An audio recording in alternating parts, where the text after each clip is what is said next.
The room was dim, the only light filtering in from the street lamp outside. Claire lay beside me, her voice edged with disdain. 6 years of marriage had built a life filled with routines. Coffee together in the mornings, walks on weekends. But recently the warmth had drained from our home. That night, when I tried to reach out, she turned away sharply. Her words landed like knives. "You're pathetic in bed, Mark. I deserve better." The sting was immediate, echoing inside me, bruising my pride. Claire had taken jabs before, mocking my work as a librarian, my quiet personality. But this was different. This was cruel, personal. I had already noticed her growing distance.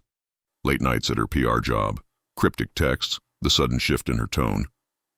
I asked quietly, "Is that really what you think?" She rolled over, dismissing me without another word. I didn't fight. I got up, left for the guest room, and lay awake, mind racing. The next day at a barbecue with friends, Claire's closest friend Jess pulled me aside. Her voice was hesitant, almost guilty. "I probably shouldn't tell you this, but Claire's been seeing someone emotionally, at least. She keeps talking about a coworker. Ethan says he makes her feel wanted." My stomach dropped. Jess's words confirmed what I already feared. Claire's insult the night before wasn't just anger. It was a symptom of something deeper. Later at home, Claire left her phone on the counter. It wasn't locked. I found the messages between her and Ethan. Playful, flirty, far too intimate. My hands trembled as I read, but I didn't scream or confront her. Instead, I prayed the conversations and left them neatly on the kitchen table with a note. "You call me pathetic. These messages prove who really fell short. I'm done." Then I packed a bag and left for a friend's place. That evening, Claire's calls poured in.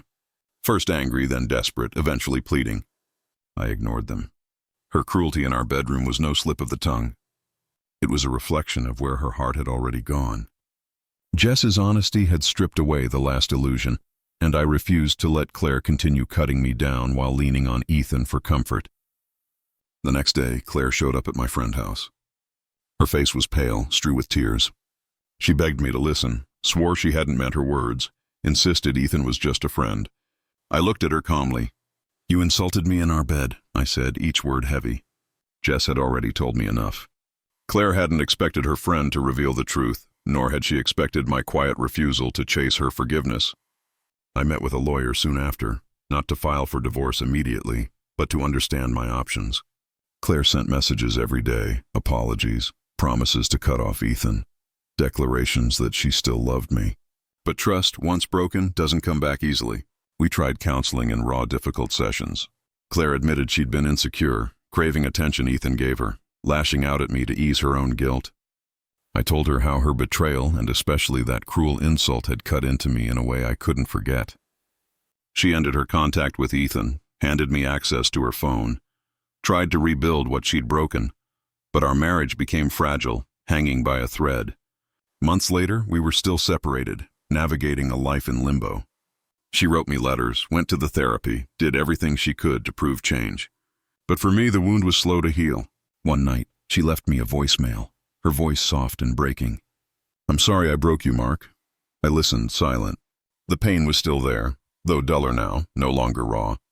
I didn't know if we could ever repair what was lost.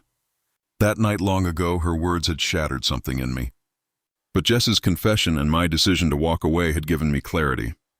Claire's betrayal cut deep, but it also drew a line I refused to let anyone cross again. I didn't know where the future would take us, but one truth remained. I would never again let her or anyone make me feel less